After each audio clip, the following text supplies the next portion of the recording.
টিনৰ জুপুৰিত পাঠদান ভাড়াঘৰত চলি থকা গোৱালপাৰা শিমলাবাৰীত অৱস্থিত কস্তুৰবা গান্ধী বালিকা বিদ্যালয়ত খৰমুজাত নিৰ্মাণ হৈ থকা মূল গৃহ নিৰ্মাণ কাৰ্যত ঠিকাদাৰ আৰু অভিযন্তাই গাফিলতি কৰাৰ অভিযোগ।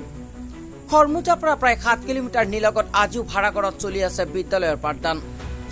2018 চনত স্থাপিত খৰমুজা কস্তুৰবা গান্ধী বালিকা বিদ্যালয় আজিও ভাড়াঘৰত চলি আছে। জানিব পৰা মতে 2021 চনত আধাৰশিলা স্থাপন হোৱা প্ৰায় 2 কোটি টকা ব্যয় সাপেক্ষে খৰমুজাত কস্তুৰবা গান্ধী বালিকা বিদ্যালয়ৰ মূল গৃহৰ নিৰ্মাণ কাৰ্য চলি আছে যদিও ঠিকাদাৰ আৰু অভিযন্তাৰ গাফিলতিৰ বাবে আজিও সম্পূৰ্ণ নোহোৱা বুলি অভিযোগ তুলিছে বিদ্যালয়খনৰ অভিভাৱকে। প্ৰখৰ গৰমৰ মাজত ভাড়াঘৰত চলি আছে পাঠদান। অভিযোগ উঠা অনুযায়ী এটা শ্ৰেণীৰ পাঠদান মাহেকত 15 দিন কৰি অন্য শ্ৰেণীক আকৌ 15 দিন বন্ধ দি চলাই গৈছে। এই সংক্ৰান্তত জিলা উপায়ুক্তক বিষয়টো দৃষ্টিগোচৰ কৰাৰ পাছতো কোনো গুৰুত্ব প্ৰদান নকৰাৰ অভিযোগ অভিভাৱকৰ। কাৰ আৰু কিহৰ স্বাৰ্থত চৰকাৰৰ পৰা সঠিক ভাড়া আদায় কৰি ভঙা চিঙা কোঠাবোৰত চলিছে এই পাঠদান কাৰ্য। আৱাসিক বিদ্যালয়ত যদিও ছাত্ৰী নিবাস আছে সেইসমূহ উপযুক্ত নহয় বুলি অভিযোগ অভিভাৱকৰ। এই জুপুৰি ঘৰটো আপোনাৰ 2018 চনৰ পৰা চলি আছে। আপোনাৰ চৰকাৰে ইতিমধ্যে কাম ধৰিছে খৰমুজাত, যিহেতু খৰমুজা কস্তুৰবা গান্ধী বালিকা বিদ্যালয় খৰমুজাত কাম চলি আছে 2022 চনৰ পৰা।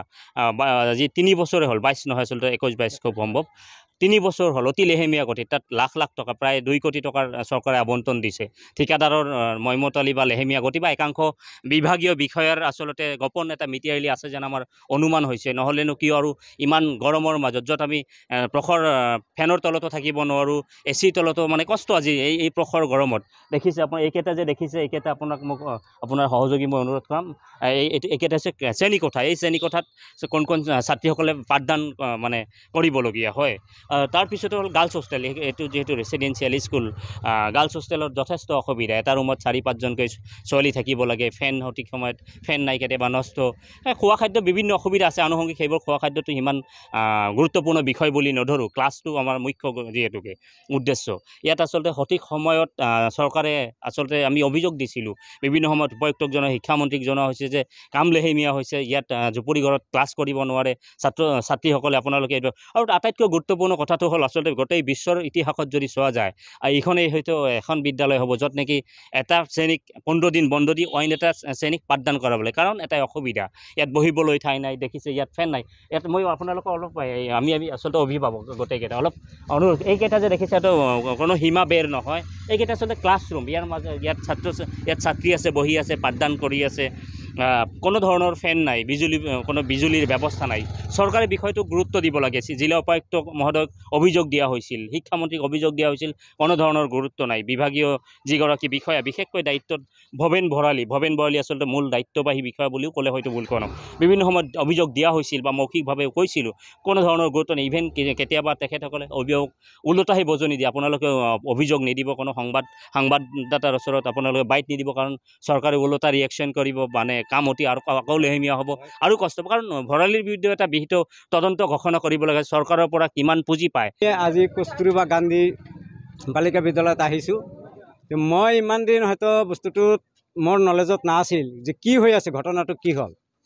মই ঠিক 30/4/2024 চনত কথাটো স্পষ্ট ছাত্ৰীসকলৰ পৰা জানিব পাৰিলোঁ যে এই স্কুলখনত বহুত কষ্ট, বহুত ছাত্ৰ ছাত্ৰীৰ দুখজনক ঘটনা ঘটি আছে, থকা খোৱা লোৱা ইত্যাদি ধৰণৰ।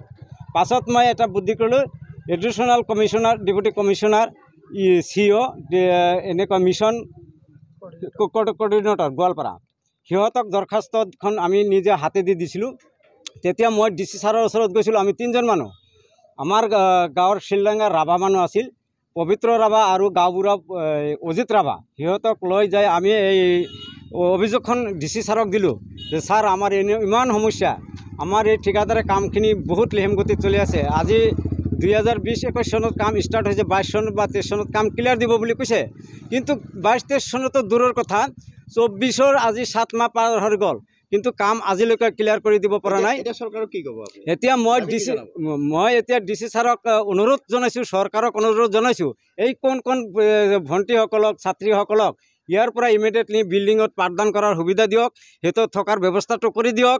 আৰু যদি প্ৰমাণ লাগে, সত্যতা প্ৰমাণ দিব লাগে, মোৰ ওচৰত 30/4/2024 পৰা যিমানখিনি প্ৰমাণ আছে মই এটা এটাকৈ প্ৰমাণ দেখুৱাই দিম, কিমান দুৰ্নীতি হৈ আছে, কিমান বেয়া কাম হৈ আছে। News desk report DA 365।